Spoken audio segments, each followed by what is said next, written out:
I used to think that guilt meant I had done something wrong. That's what we're taught as children. But what I've realized now is that almost every single time, guilt was actually a pattern that was keeping me trapped. Welcome to Why Do I Keep Doing That? This podcast is for smart, capable people who are tired of repeating patterns they've already outgrown. I'm Brenda Florida, certified life coach, and if you've ever walked away from a conversation, a decision, or a relationship thinking, why did I just do that again? You are in the right place. You're not stuck, you're patterned. And patterns can be interrupted. In each episode, I'm going to break down why you keep doing what you do, where it started, and how to shift it so you can stop reacting and start leading in your own life. I'm so glad you're here. I used to think that guilt meant I had done something wrong. That's what we're taught as children. But what I've realized now is that almost every single time, guilt was actually a pattern that was keeping me trapped. If you are constantly over-explaining yourself, you know what I mean? Over-justifying why you want to do something or why you don't want to do something, or so someone understands you at work, whatever it is, why you feel a certain way. If you're saying yes when you mean no, if you are actually giving more than you want to give on a routine basis to any person or any situation, you could be an entrepreneur, it could be in your career, it could be with a family member, it doesn't matter, but you know what I mean when I say you are giving more than you actually want to. You might think you have a discipline problem, or here's what most people will identify. They think they have boundary problems. Oh, I know I need to learn how to set better boundaries, Brenda, will say many people when they start coaching with me. And, that might be true. But as I always say, it's not the problem, it's the pattern. So why is it that boundaries are so hard to set? Why is it that you set them and people don't respect them? Sometimes that's totally about the other person. Sometimes it's that we're not setting our boundaries in a way that is clear and concise and has the energy of, I'm serious about this, behind it. I don't want you to focus on the problem that you think it is, boundaries, more discipline. You'll notice in both those examples, it's a way to turn on ourselves. It's a way to make it our fault. Okay? And that's different than taking responsibility. I am all for all of us taking responsibility for what we're doing in our lives. But when it turns into blame or criticism or judgment directed at ourselves, that's way beyond holding yourself accountable and responsible. Now we're going into shaming patterns. And shaming patterns will never help you be better at anything. I don't care if you want to be better in your workout, better in your career, or better in your relationships. You're not going to get there long term by shaming yourself or blaming yourself. So what do? We go to the pattern. It's not the problem, it's the pattern. So today in our episode, we're going to talk about guilt as a pattern. Guilt is almost always a pattern unless you've actually done something that has violated your own integrity, your own values for what's right and wrong. And we do that sometimes, right? We lash out, we're angry, we say something we wish we hadn't said. Okay, great. When you feel guilty for that, say I'm sorry and make amends if that's appropriate. But all the rest of them fall down right here into this guilt pattern. So remember, it's not the problem, it's the pattern. So every time you see a problem in your life, I'm not saying problems don't exist, of course they do. But to me, the problem is there to point us to the cause of the problem. which is the pattern. You might have heard me use this metaphor before. I'm going to use it again because it's so perfect. I go to the doctor because I'm coughing. I am coughing. And I've taken some Robitussin or whatever over-the-counter cough medicine you like. And I'm still coughing. So I go to the doctor. Now, theoretically, I want him to cure my cough. But if I'm coughing because I have pneumonia or bronchitis or something like that, then that's the real problem. Even if he gives me some kind of super magical, cough syrup with codeine or something that will just knock out my cough, I've still got pneumonia. So I haven't cured what's causing the cough. And so that's what we're talking about when I say it's not the problem, it's the pattern. It's not that I want you coughing, but we've got to figure out what's causing it. And then when we go back to the problem, it's much easier to solve. In our medical metaphor, I know exactly what to prescribe for you. So then things get a lot easier. But if we skip that real diagnosis that is causing the cough, I might stop your cough for a little while, but then you're going to be coughing again. And then, because we've not really solved the problem. So here are some of the problems that will ripple out from a guilt pattern. You'll say yes when you mean no. You will over-explain even simple decisions, particularly if it's something you're asking for yourself. I can remember this so clearly when my kids were little and I was still married, because my first husband, my kid's dad, didn't really enjoy being home with the kids by himself. I did the caregiving in a big way, for our children. And so if I wanted to go out, for lunch or something, go shopping with my girlfriend and wanted him to, say, pick up the kids from school and spend the afternoon with them because he worked at night, I would over-explain like crazy all the reasons why I needed some time to myself. I needed a break from the kids. We weren't going to be gone long, like just all this over-explaining, because I was pretty sure he was going to say no. And I was trying to rationalize why it would be okay for me to take this time to myself. Okay, that's an example of over-explaining a simple decision. You overgive because you don't want to disappoint people. Oh my gosh, I've done tons of that in my life too. I could tell you 1,000 stories, but then this episode would last a long time. So you know what I mean. You end up overgiving, which is also sometimes why you're saying yes when you mean no, because you don't want to disappoint the person. They need you. It's a good cause. It's, whatever. And then you end up exhausting yourself and resenting it. Resentment is one of our first signs we've overgiven. So I don't want you to numb out to your feelings. I don't want you to not notice you have a problem. But what we tend to do in society today is get over-focused on the problem instead of really going to the healing, which is in the pattern, because that's the cause. And that's why so many times we repeat ourselves. We leave a job where we're being undervalued and underappreciated, only to go get another job where we ultimately end up being undervalued and underappreciated. Same thing in romantic relationships. Same thing in our businesses and the kinds of clients we attract. Like, we end up changing our circumstances or moving, right, from one city to another.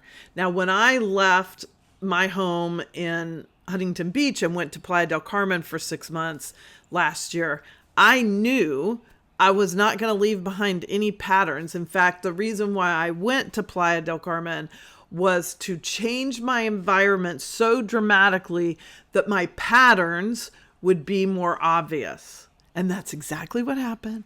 And I dealt with so many ongoing patterns that I have been dealing with my whole life, that have been creating problems my whole life when I was there. Because a lot of times when we change our environment, if that's what we're looking for, right? This was my intention, was to uncover these patterns, to really see them clearly so that I could solve them, heal them at that really deep pattern level so they'll stop showing up as problems in my life. What we typically do is try to keep fixing the problem. Like, I need better boundaries. I need to stop overgiving. I need a different job. I need a different lover. I need a different, whatever.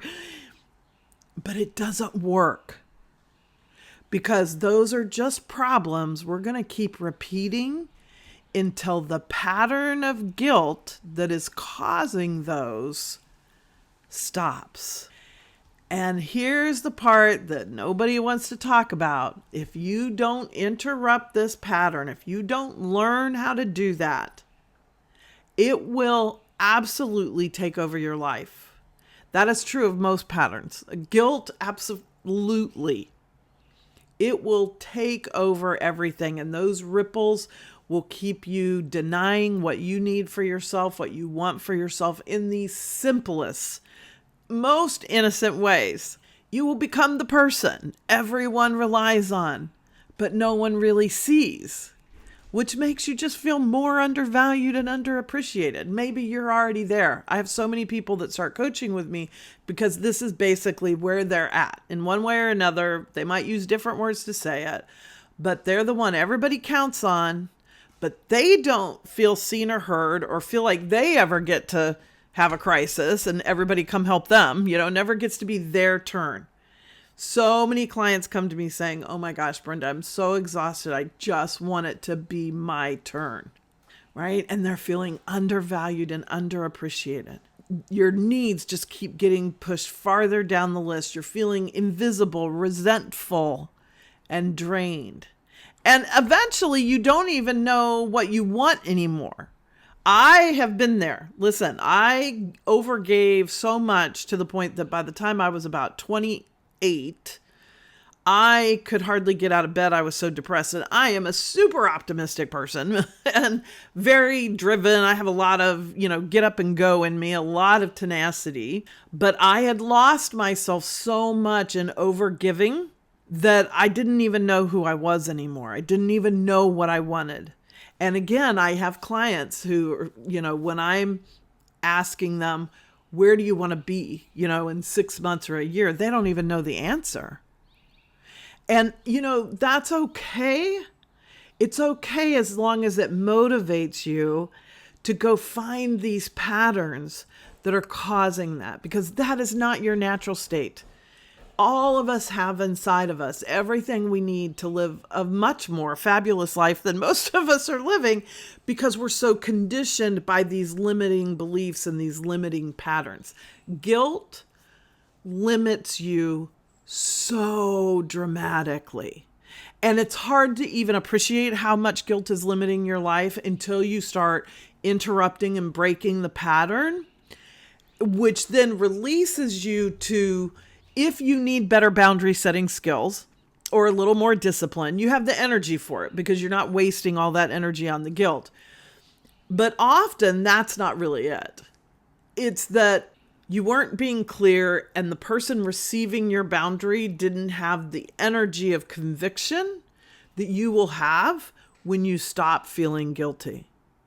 And if they don't respect your boundary because you're not feeling guilty for something you have no business feeling guilty over, which is how they respond, you do whatever you have to do to distance yourself from that person. Okay? So guilt takes up so much energy. I mean, we could all change the world if we could just give up our energy that we use to keep that pattern of guilt running. All that's happening in your subconscious, but it's still taking all kinds of energy. And when we then allow ourselves to use that energy for something that is going to expand our lives instead of limit our lives, oh my gosh, all number of fabulous things start to happen. So I want to give you this tool. The next time someone asks you for something, instead of answering right away, I want you to say, let me get back to you. Or another phrase you can use is, let me think on that. This is a tool you'll hear me say way more than one time, because as simple as it seems, and you might be tempted to sort of dismiss it like, whatever, that won't help. What's she talking about? Too simple. No. Most very profound things are very simple. So put this away in your pocket for when you need it, or put it as your screensaver on your phone, right? Your wallpaper. Let me get back to you.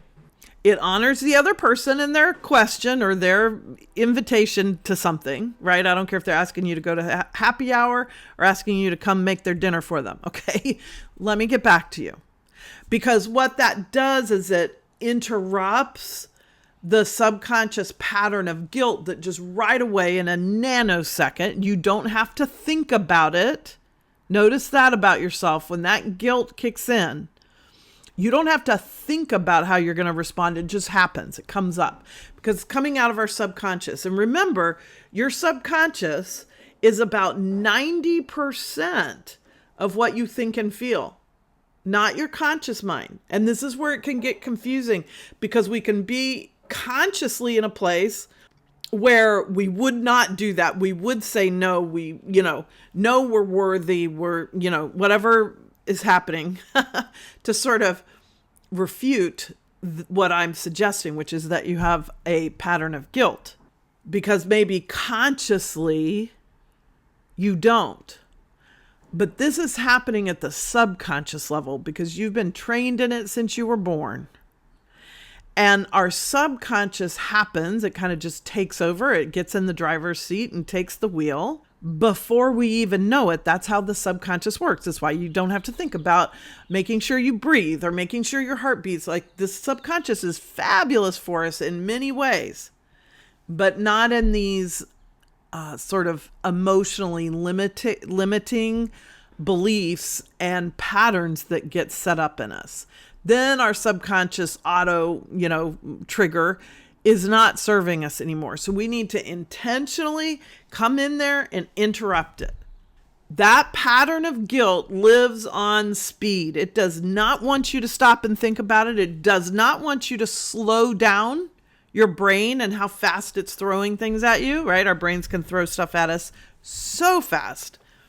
So that pattern and every pattern you have, it's living on the speed that the subconscious likes to live in. It wants you to respond super fast so you don't have to feel the discomfort of saying, let me get back to you. So let's pause there for a second. It will feel uncomfortable. Don't expect something you're doing for your own well-being, like learning how to break a pattern. That's not going to feel like going to the ice cream shop and getting your favorite ice cream cone. Not at first. We have to sort of go through the middle ground of discomfort when we start to interrupt it and break it. Then on the other side of that is all kinds of freedom, all kinds of extra energy, all kinds of unlimited possibility-oriented thinking. But in the short run, you're going to feel all kinds of disappointment because that guilt got started in you to begin with to protect you. It protected you with your parents or other caregivers in school, with a school bully, like any number of things that could have happened to you that to protect yourself, your subconscious created this pattern of guilt. Be a good girl. Don't upset anybody. Always give more than is expected of you, right? All these cultural messages, religious messages, messages from your own family. It's incredibly normal. It's just not healthy. It does not help you. But it did start in order to help you. And so when you start to interrupt that pattern and then choose a different response, it's going to be all sorts of uncomfortable because it believes in itself. It believes the only way you're safe is to feel guilty. So we just have to sort of nurture it into realizing that was true at one point in our lives, but it's not true now. Now I'm a grown-ass adult and I have other resources and we don't have to live under this pattern of guilt anymore. So I'm going to intentionally raise my awareness to it, notice it in real time, and respond with, let me get back to you. Let me think on that. so that you can slow everything down, get out of that conversation, change the subject, stop texting, whatever you're doing, and get to the point of being to respond the way you would respond if you did not have that pattern. Okay? But again, I want to make it really clear that when you start to change this, and this is why it's really so hard to do on your own, not because it's so complex, but because it's just so damn hard, right? Like you're going against, it'd be like, telling yourself not to brush your teeth. Like you want to go in there and scrub those teeth, right? And not doing it is going to feel totally uncomfortable. Good. I'm not going to ask you to break the pattern of brushing your teeth. But when we take that pause, sometimes we don't even have to do it. We're just imagining it in our own minds. And that guilt gets so loud. It wants to justify why you should say yes. Oh, no, really, Brenda, like this time it's okay. Just say yes this time. It's not that big a deal, right? And the pattern itself, like think of the pattern as a person. It's like its own little person inside of you. You can give it a name if you want to. And it's got its own survival mode. And it thinks if you don't do this, you're going to die, in essence. It's very dramatic. It only sees black and white. So it's going to hang on for dear life. You're going to start thinking about the other person's feelings instead of your own. And how they feel is going to be so much more important than how you might feel. You're going to feel like saying no makes you a bad person. Oh my gosh, I'm probably being selfish. That's what most clients will talk about. I felt so selfish when I said no to my mother-in-law, whatever, because that's a way for that pattern to shame you back into obeying it. So you're just going to stop and simply say in your own head, I'm in a pattern. This is little, Rachel. Sorry for all you Rachels out there. I just randomly picked that.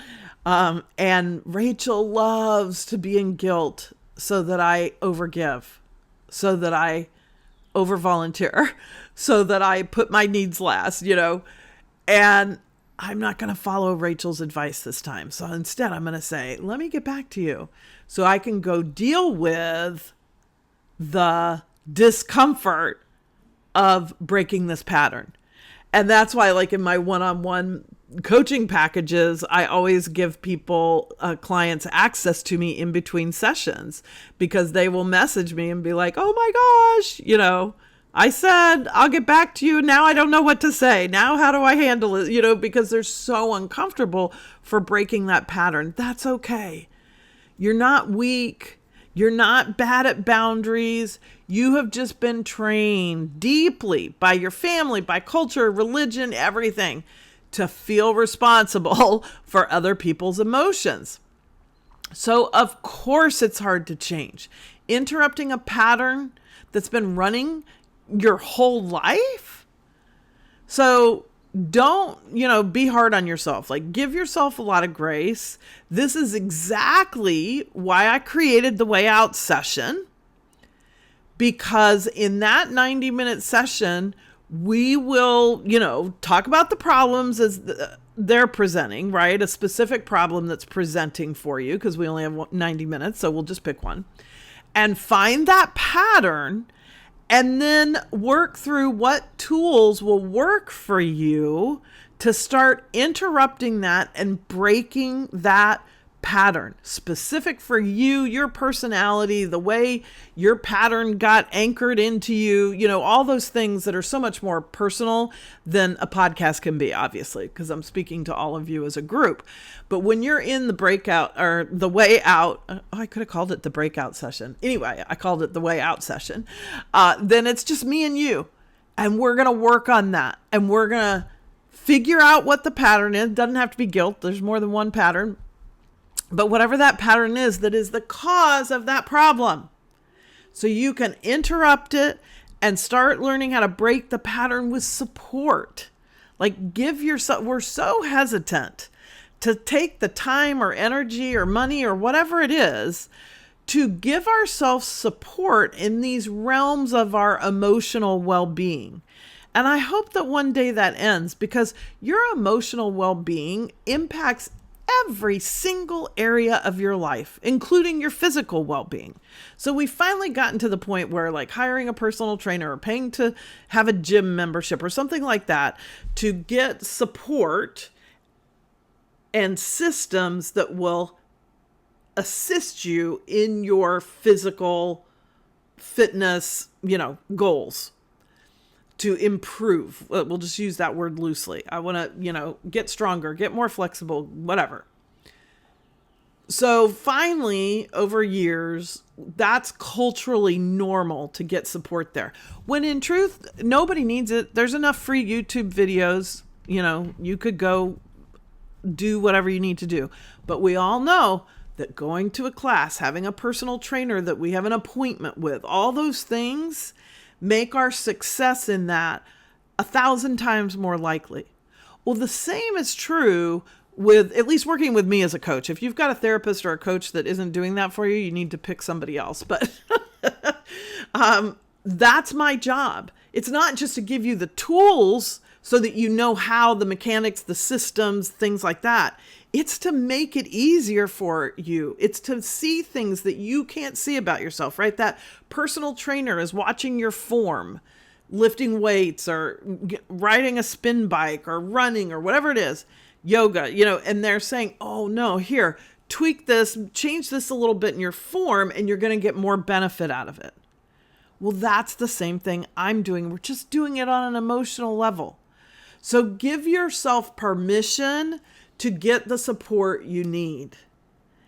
And if what I'm talking about resonates with you, that's enough to know that we will be able to work together. So check out the link for the Way Out session. Don't just check it out. It's in the show notes. Click on it. It'll tell you more about the session there, and then you can book it right from that page and schedule it. You'll book it and schedule it in a minute, and you will be on your way to getting the support you need to start to interrupt and break the pattern that is causing the problem. If something in this episode rang true, that matters. Awareness is powerful, but interruption is what creates change. So remember, you're not stuck. There's nothing wrong with you. You're patterned. If you're ready to interrupt that pattern, then book a Way Out session. We'll identify it clearly, interrupt it directly, and build a new response for you. The link is in the show notes. And if this episode helped you see something differently, send it to somebody who needs it. That's how we grow. I also love to give a shout out to listeners who leave reviews and share an episode, because I love recognizing the people who are actually doing the work. I will see you in the next episode.